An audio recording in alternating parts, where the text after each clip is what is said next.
xong cái xe bên ở đâu nhà bà không lại bị lung sai mình cho chẳng nào tay xong chứ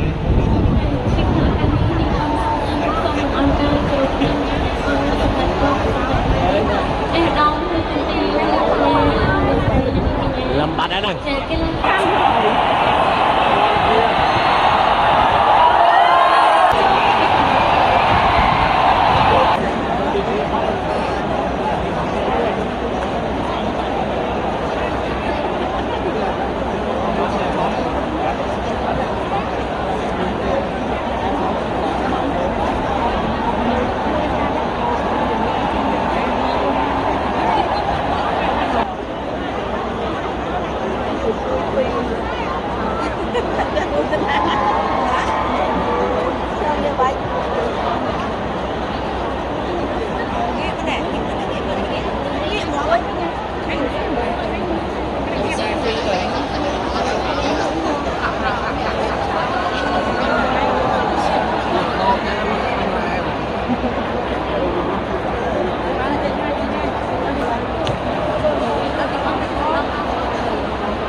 luôn là xây nên cái nhà ta sẽ chụp cho đi qua những cái vật đấy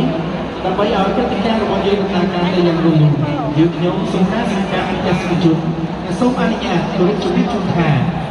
còn tốt khi ta sẽ chụp bằng chỗ đó các bạn là quỳ rất loạn thời rồi người ta cùng bạn qua một con nước là chọn chốt cái cảm ấy những công dụng rồi nặng những con gái rong lượm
lúc chung tiêu lúc sấy cái ăn trong đấy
around Southeast Asia.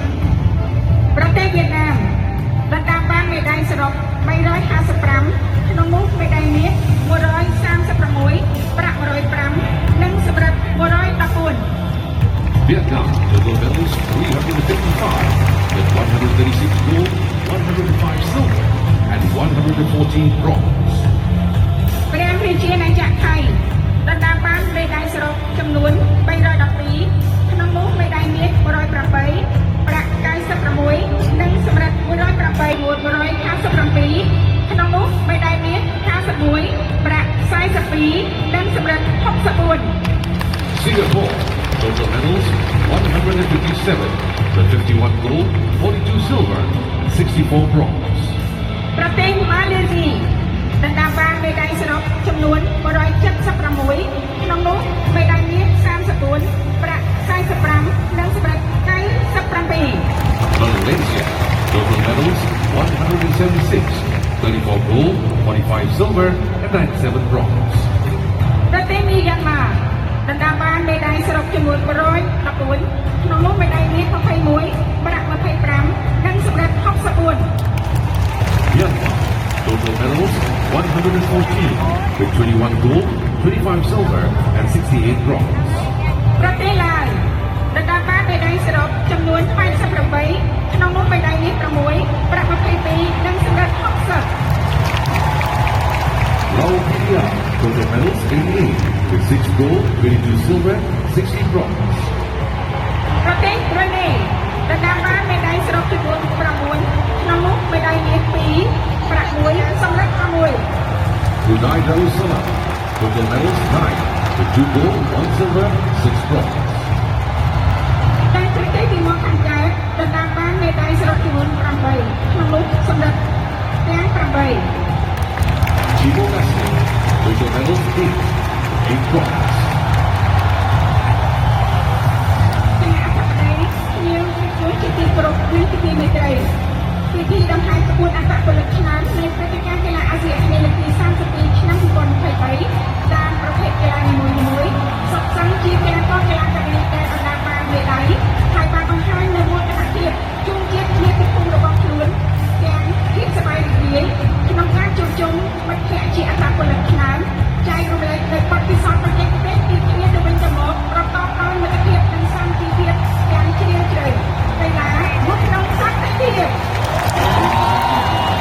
This is the 32nd Southeast Asian Games Parade of Outstanding Athletes of 2023.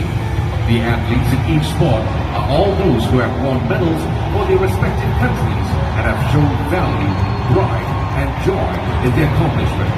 They have also created a special bond with other great athletes while sharing technical experiences.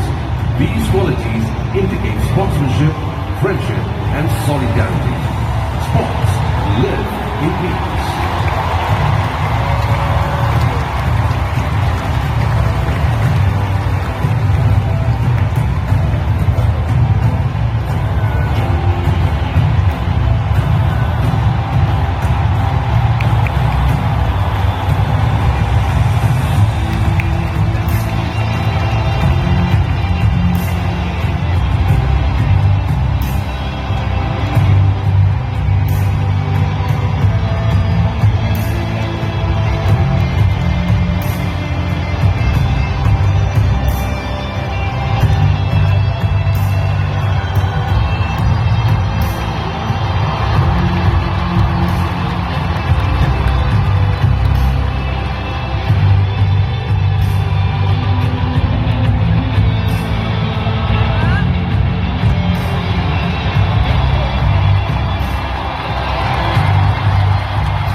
ជាទីបំផុតពួកគាត់គឺជាយុវជនយុវនារីគំរូដែលបានយកពេលវេលាដ៏មានតម្លៃមកសិក្សាស្វែងយល់ក្នុងព្រឹត្តិការណ៍កីឡាដ៏មានសារៈសំខាន់មួយនេះទទួលបាននូវបទពិសោធន៍ថ្មីល្អៗជាប្រយោជន៍ជួយដល់សង្គមជាតិទៅថ្ងៃអនាគត Ladies and gentlemen, please welcome the volunteers of the 32nd SEA Games. Volunteers are the DNA of the game. These volunteers have contributed hugely to the success of the 32nd Southeast Asian Games by dedicating and committing their time to active work with their commitment, dedication, patience and perseverance. They are young men and women who took the time to study the important value of the sporting event and are able to comprehend and embrace good experiences to help our society. Thank you, peace, sports, live in peace. គណៈបតីខ្ញុំស្ដេចយកទីគោរពនិងជាទីមេត្រីខ្សែវីដេអូខ្លីដែលនៅបង្ហាញជូននាពេលបន្តិចទៀតនេះសពបញ្ជាក់អំពីអនុស្សាវរីយ៍ដ៏វិសេសវិសាលរបស់កីឡាករកីឡាការិនីដែលបានចូលរួមនៅក្នុងមហាព្រឹត្តិការណ៍កីឡាអាស៊ីអាគ្នេយ៍លើកទី32ឆ្នាំ2023ដ៏មានអត្ថន័យនិងបង្ហាញអំពីវីរភាពទឹកចិត្តពូមុតអង្អាចក្លាហានដើម្បីដណ្ដើមស្នាដៃនាំយកមេដាយជូនជាតិមាតុភូមិរបស់ខ្លួនដែលមិនគិតពីការនឿយហត់និងជំនះបានរាល់ឧបសគ្គទាំងឡាយចំពោះមុខយើងចង់ចាំនៅពីវីរភាពនេះហើយគាំទ្រអ្នកនិងគោរពអ្នកអស់ពីបេះដូង Ladies and gentlemen, the following video is the activities of the athletes who participated in this meaningful event of the 32nd Southeast Asian Games 2023. They have trained relentlessly, have shown their heroism and courage to overcome all obstacles ahead and bring the medals to their respective homeland. We want to remember this sacrifice and in return show the support and respect they deserve with all our hearts.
ពីនេះសូមរីករាយទស្សនាខ្សែវីដេអូខ្លីអំពីសកម្មភាព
រួមក្នុងព្រឹត្តិការណ៍កីឡាអាស៊ីអាគ្នេយ៍នេះ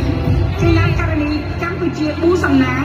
បានយកឈ្នះបេះដូងពីបងប្អូនអ្នកគាំទ្រជាច្រើនក្នុងការរកដំណោះគ្នាលីឡងដំណោះទឹកភ្នែកតស៊ូរហូតដល់គោលដៅមិនបោះបង់ដែលនេះបានបង្ហាញឲ្យឃើញពីស្មារតីអូឡ িম্প ិក Ladies and gentlemen, among many athletes who participated in this event, the Cambodian athlete Bo Samnam won the hearts of the fans, both national and international. Won under the raindrops with tears, struggle, and sheer determination of not giving up, Bo Samnam had displayed the true Olympic spirit.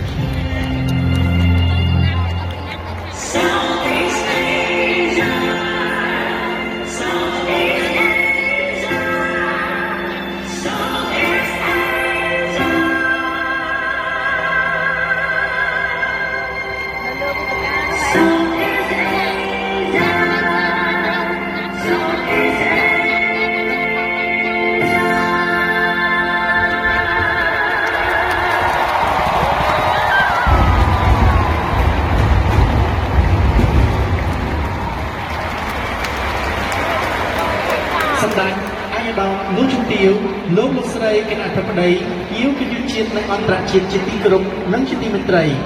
ជាបន្តទៅនេះយើងខ្ញុំមានកិត្តិយសសូមអនុញ្ញាតគោរពអញ្ជើញអាយដាមបណ្ឌិតថោងខុនប្រធានគណៈកម្មាធិការជាតិអូឡ িম্প ិកកម្ពុជានិងជាប្រធានក្រុមប្រឹក្សាសហព័ន្ធ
ព្រះអគ្គជ័យកីឡាបានផ្ដល់នូវធម៌ពលនិងគុណនឹងដល់ប្រជាជន មកដល់សេរីមង្គល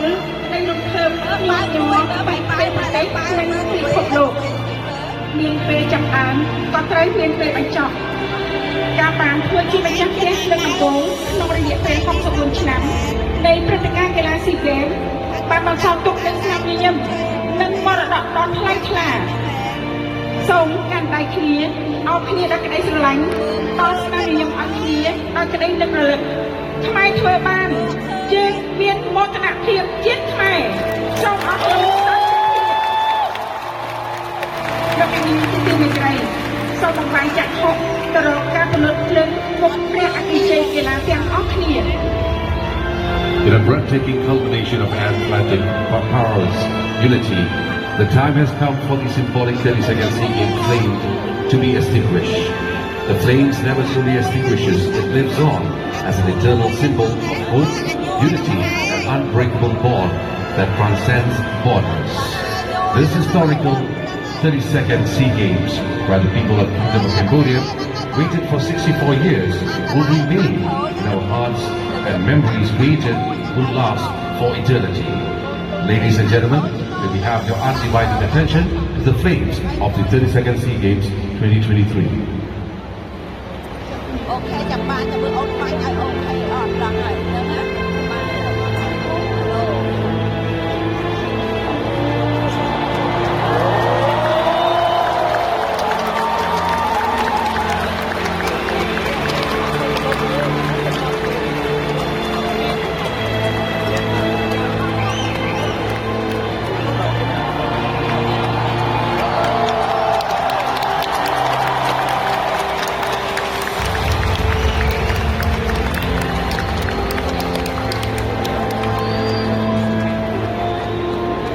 លោកស្រីនៅនាងកញ្ញាភ្ញៀវវិទ្យុជាតិនិងអន្តរជាតិជាទីគោរពនិងជាទីមេត្រីជាបន្តគឺជាពិធីបង្ហាញទុំចុះទុំសហព័ន្ធកីឡាអាស៊ីអាគ្នេយ៍សូមមេត្តាអញ្ជើញក្រោកឈរឡើងគោរពទុំសហព័ន្ធកីឡាអាស៊ីអាគ្នេយ៍ Ladies and gentlemen, national and international delegates, next is the flag lowering ceremony of the Southeast Asian Sports Federation.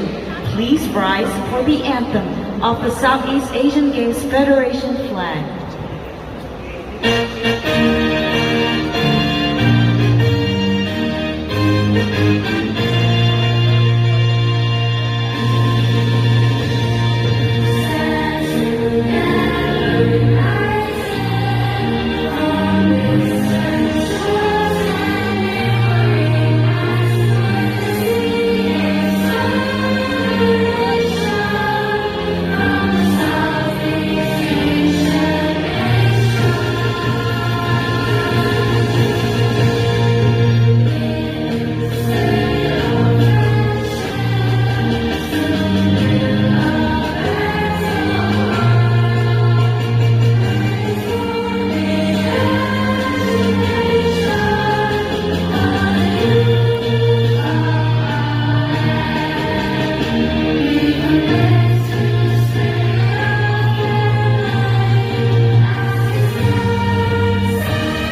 Please នៅលើទី32អញ្ជើញមកកាន់វេទិកានៃពិធីប្រគល់ទុំអបដល់ថ្នាក់ដឹកនាំនៃព្រះរាជាណាចក្រកម្ពុជា may I have the honor to invite Samdech Vijay Senathiapan, Chairman of the Cambodia 32nd Southeast Asian Games Organizing Committee, to the podium for the flag handover ceremony, accompanied by Cambodia SEA Games Organizing Committees. សូមគោរពអញ្ជើញឯកឧត្តមស្រីប្រវីត វង្សសុវណ្ណប្រធានគណៈកម្មាធិការជាតិអូឡ িম্প ិកនៃព្រះរាជាណាចក្រថៃអញ្ជើញមកកាន់វេទិកានៃពិធីប្រគល់ទុំអបដោយគណៈប្រតិភូនៃព្រះរាជាណាចក្រថៃ May I have the honor to invite His Excellency General Pravit Wongsuwan, President of the National Olympic Committee of the Kingdom of Thailand, to the podium for the flag handover ceremony, accompanied by delegates of the Kingdom of Thailand.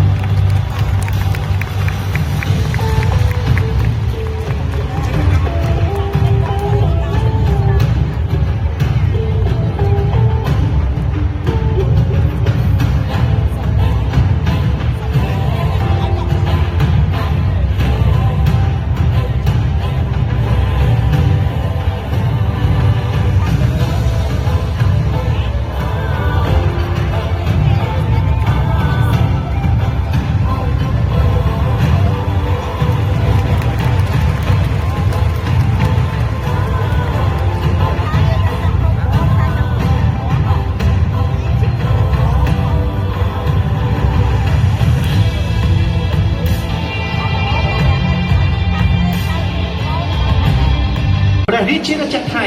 សូមបង្ហាញជូននៅទស្សនីយភាពដ៏អស្ចារ្យដើម្បីអបអរសាទរត្រៀមធ្វើជាម្ចាស់ផ្ទះកីឡាអាស៊ីអាគ្នេយ៍លើកទី33ទស្សនីយភាពនេះគឺជាការរួមបញ្ចូលគ្នានៅរឿងរ៉ាវនិទានផ្សេងៗជាមួយនឹងរបាំប្រពៃណីថៃដ៏ប្រណិតជាសកលនៃព្រះរាជាណាចក្រថៃទីក្រុងបាងកកជាបេះដូងនៃព្រះរាជាណាចក្រថៃដែលពោរពេញទៅដោយពន្លឺដ៏ត្រចះត្រចង់ខេត្តឈុនបុរីជាទីក្រុងទេសចរណ៍តំបន់ឆ្នេរសមុទ្រដ៏ស្រស់ស្អាតលើពិភពលោកខេត្តសង្ខ្លាជាទីក្រុងដែលមានភាពទាក់ទាញនៅភាគខាងត្បូងកិច្ចខិតខំបង្កើតនូវភាពអស្ចារ្យនៃស៊ីហ្គេមលើកទី33នៅឆ្នាំ2025គឺជាក្តីរំភើបរីករាយបំផុតដែលបានធ្វើឲ្យគំរូរបៀបរស់នៅរបស់ព្រះរាជាណាចក្រថៃបង្កើតបានជាមិត្តភាពនិងការបង្រួមសូមរីករាយទស្សនាផ្ទាំងទស្សនីយភាពរបស់ព្រះរាជាណាចក្រថៃដែលមានឈ្មោះថា Sawari Sea Game.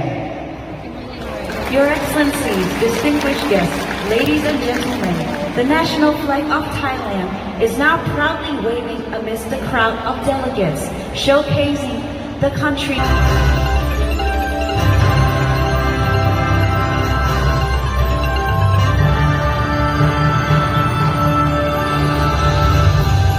The dawn of the Golden Kingdom.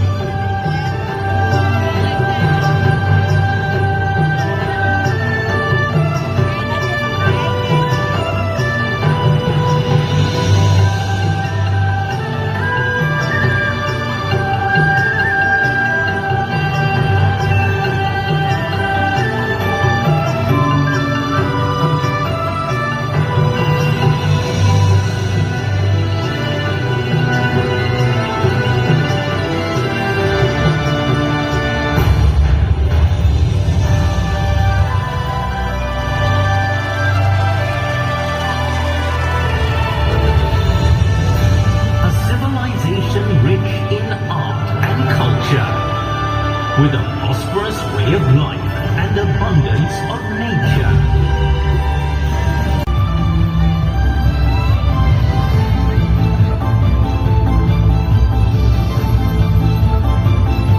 We will come together to foster good relations and advance the future of sports. At the truly amazing celebration, Sawari Sea Games.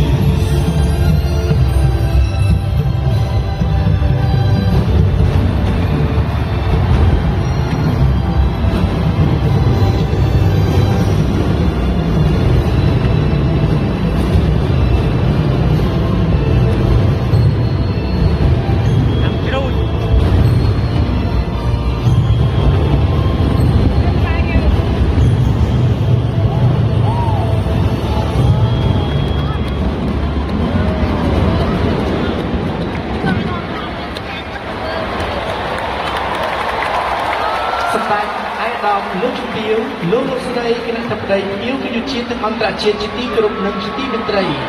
ជាបន្តទៅនេះយើងខ្ញុំសូមការអនុញ្ញាតដើម្បីគោរពអញ្ជើញទាំងសិស្សជនដែលមានវត្តមាននៅទីនេះក្រោកឈរឡើងនិងរាប់និងច្រៀងទាំងអស់គ្នានៅបទចម្រៀងដែលមានចំណងជើងថាស្រឡាញ់អ្វីដែលខ្មែរមានដើម្បីបង្ហាញពីការគាំទ្ររបស់យើងសម្រាប់ប្រទេសយើងសម្រាប់អត្តពលិករបស់យើងនិងសម្រាប់ពិធីបិទការប្រកួតកីឡាអាស៊ីអាគ្នេយ៍លើកទី32 Your Excellencies, honorable guests, Ladies and gentlemen, may I sincerely invite all of our audience at the stadium to sing and dance along with us to a song called Cambodian Pride to show your support for our country, for our athletes, and for the success of the 32nd SEA Games closing ceremony.